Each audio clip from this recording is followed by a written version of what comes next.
토지를 빠삭하게 분석하는 토지쟁이 빠시기의 조영식입니다. 여러분들 꿈이 있으신가요? 저는 꿈이요, 토지가 아니라 건물주였습니다. 아주 쉽게, 그런데 이 건물주 될 수 있는 방법이 있다는 걸 알고요, 그때부터 제가 토지에 올인했던 겁니다. 여러분들 꿈이 있으시면 그 꿈을 위해 노력을 하잖아요. 사실 이 건물주의 꿈을 이룬다는 것은 경제적으로 제가 자유로울 수 있다는 거이기 때문에 다들 여러분도 조물주보다 높다니 건물주를 꿈을 꿔봤을 거라고 저도 생각을 합니다. 그런데요, 아무리 제가 열심히 발버둥을 쳐도, 열심히 살아도 안 되더라고요. 쉽게 돈이 모아지지 않더라고요. 저랑 함께 하시는 분들은 열심히 지금 회사도 다닐 거고 열심히 사업했을 겁니다. 10년 동안 이 건물주 될 수 있는 10억 정도라고 한다면 이 10억을 모으셨나요? 내가 그렇게 노력한 거 왜 너무 적게 모여지지 않던가요? 그래서요, 건물주 되는 비법을 아주 간단하게 제 경험으로 여러분들한테 말씀드릴 겁니다. 이건 제 경험이기 때문에 실현 가능한 겁니다. 그렇기 때문에 다시 한번 여러분도 꿈을 꿔 보시고요.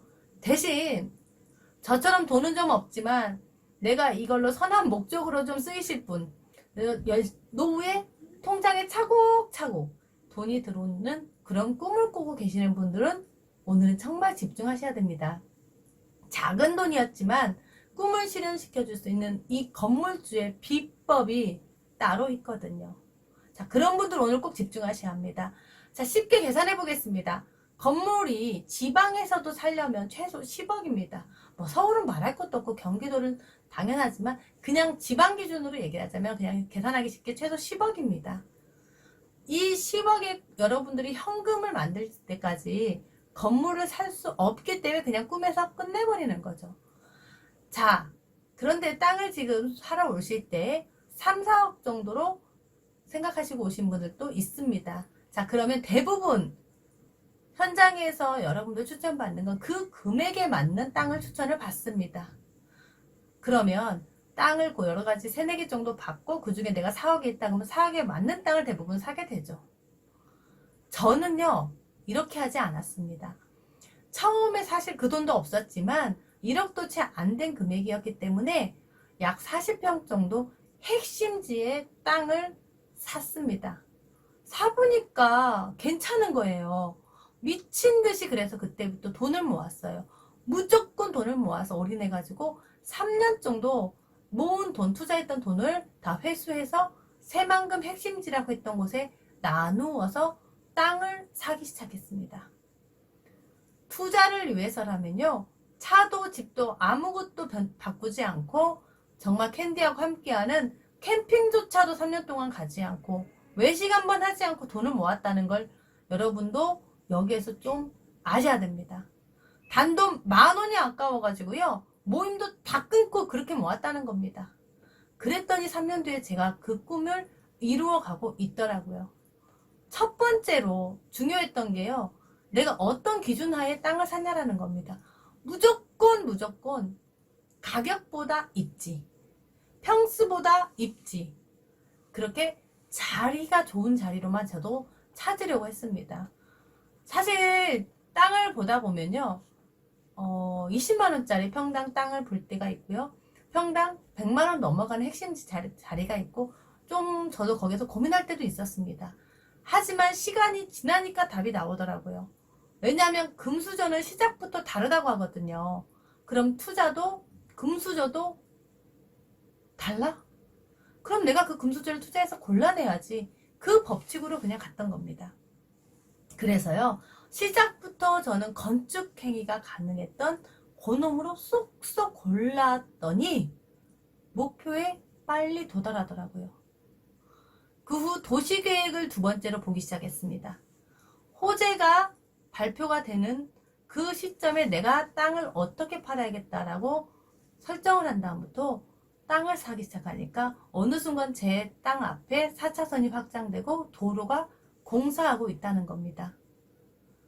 여러분, 10억으로 내가 땅에 사서 나눈다라는 개념보다 이렇게 여러분들 가지고 있는 돈으로 계획되어 있는 땅을 사기 시작하면 목표가 빨리 이루어집니다. 땅테크라고 하는 게 그래서 여기서 저는 제가 붙인 이름이 땅테크였습니다. 자, 우리 아이 땅을 하나 살 때는 캔디의 대학 갈 때 쓸 수 있는 자금, 두 번째 땅을 살 때는 우리 둘째의 대학 갈 때 이후에 사업할 수 있는 자금, 이런 식으로 저는 땅을 좀 나누어서 샀습니다. 처음에 사실은. 그랬더니 땅 사는 게 너무 이제 재밌어지는 거죠. 이 마지막 법칙이 뭐냐면 분산 투자였던 겁니다. 그렇게 땅을 샀기 때문에 한쪽은 건물 지을 땅, 한쪽은 수익이 나면 팔 땅, 그 다음에 수익이 좀 늦어져도 언제 정도 팔 수 있는 땅으로 이렇게 목표 설정이 되더라고요. 그래서 여러분 백지수표 같은 땅을 사두면 나중에 여러분들이 건물주까지 이어지는 시스템을 다 만들어 놓게 되는 겁니다. 자, 여기에서 규칙이 나왔죠. 토지쟁이 땅 사는 규칙이요. 건물주 되는 규칙하고도 여기서 연결이 되는 겁니다. 첫째, 입지 중심으로 무조건 용도까지 포함한 입지를 보고 들어갔다. 두 번째, 도시 계획에 있는, 그러니까 길 따라 돈이 있는 걸 보는 겁니다. 여기에서. 이 규칙을 어긋나지 않고 안전하게 갔다는 겁니다. 그랬더니 안정성이 조건이 갖추어지다 보니까 세 번째 분산 투자로 나누어졌더니 제가 건물주의 꿈을 이룰 수 있었다는 겁니다. 분산 투자는 무엇입니까? 땅에서 가장 단점인 황금성을 해결해 버린 겁니다. 자, 계산해 드릴게요. 여러분들이 예를 들어서 4억이 있었어요. 땅을 4개를 샀다고 해봅시다. 첫 번째 땅이 여러분 40평 정도 땅이 있었고 그 땅으로 건물을 지어야겠다고 자리였어요. 이 3개의 땅으로 1억씩 2억씩 3억이잖아요. 그게 2억 정도만 돼서 하나당 해가지고 3개면 6억입니다. 6억으로 첫 번째 샀던 땅에 건물을 지으면 건물을 짓고도 2억이 남는 돈이 여러분들 호주머니에 들어오게 되는 겁니다. 그러면 4억에 여러분들은 건물도 생기고 거기에 또 수익도 생기는 겁니다. 이게 최소 금액으로 잡았을 때 그렇다는 겁니다. 그러니까 여러분들 그 1억씩으로 땅을 샀을 때 최고의 핵심지로 들어가야 된다는 게 맞지 않습니까? 제가 그래서 여러분들께 매번 강조했던 게 기본 원칙이 우선순위를 정해야 된다는 겁니다. 돈을 잘하게 해야 된다라는 복리식 적금처럼 다 알고 있거든요. 복리식 적금, 복리식 펀드 다 아는데 왜 땅은 복리식 땅테크로 안 하냐는 겁니다. 내 돈이 계속 자라고 있으면 더 쉽게 여러분도 부가 축적이 될 수 있다는 거죠. 자, 여러분 땅도요. 여러 개를 가지고 있다고 해서 그 여러 개가 어떤 가치를 하는지에 따라서 꿈을 실현시켜주는 속도를 빨리 이루어질 수 있습니다. 여러분들의 자금으로 최대의 자리 들어가는 게 저는 최고의 컨설팅이라고 생각하거든요. 그건 돈을 잘하게 하는 규칙과 맞물리는 겁니다. 건물주의 꿈을 이루려면 땅을 저에게 분석해달라고 할 때 보면 이게 유튜브들 이렇게 열심히들 공부하는데 이런 걸 아직 구분하지 못한다는 걸 보면서 이제는 여러분들이 이렇게 건물 지을 수 있는 땅, 수익이 나면 팔 수 있는 땅, 이렇게 그걸 함께 그 땅으로 좀 여러분들과 이제 실전으로 함께 해보려고 합니다. 도지쟁이는 실전이 재밌더라고요. 그래서 여러분도 그렇게 땅을 가지고 함께 실전으로 공부하다 보면 또 안목이 늘어나지 않겠습니까? 오늘은 여러분들이 그렇게 10억이 아니어도 충분히 건물주의 꿈을 이룰 수 있다는 얘기를 한 거고요. 저의 꿈은 이제 건물주가 아닌 다른 꿈입니다. 땅을 해보니까 더 많은 걸 알았기 때문에 그 꿈 이야기는 또 다음에 기회가 되면 함께 해볼 거고요. 아직 건물주가 꿈이신 분들은 오늘의 저의 땅테크 이 방법으로 한번 해보십시오. 실현 가능한 이야기입니다. 토지쟁이 빠지기는 오늘이요.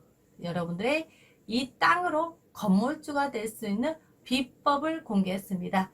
오늘 여러분들과 땅에 대해서 앞으로 어떻게 하면 또 건물주가 더 빨리 될 수 있는지 그 이야기로 함께 해보도록 하겠습니다. 토지쟁이 빠시기 여기까지입니다. 감사합니다. 이 영상을 보시고 도움이 되셨다면 구독과 좋아요는 캔디에게 큰 힘이 된답니다. 안녕!